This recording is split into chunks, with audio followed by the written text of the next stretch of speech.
memleketi idare etmeyi öğrendiler. Güzel bir torba yasa daha çıkartmışlardı 2013'te. Bu da engelliler yasasıydı. Engelliler yasasında bütün engelli kardeşlerimizi hep bir torbaya doldururlar. Birey olarak vermiyorlar. 25 yaşında bir oğlum var, birey olarak sayılmıyor. Çalışabiliyor mu? Çalışamıyor.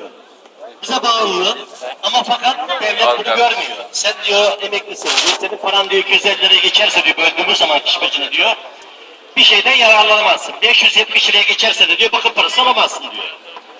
Ama bu insan 25 yaşında bir birey. Birey olarak kabul etmiyorsan madem torba yasayı çıkarttın bu insanları ölmeden öldürdün.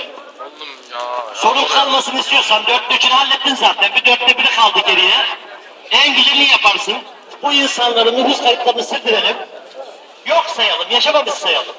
Biz onları gerekirse kendimiz yemeyiz, yediririz, içiriz. İçmeyiz, içiririz. İnsan onları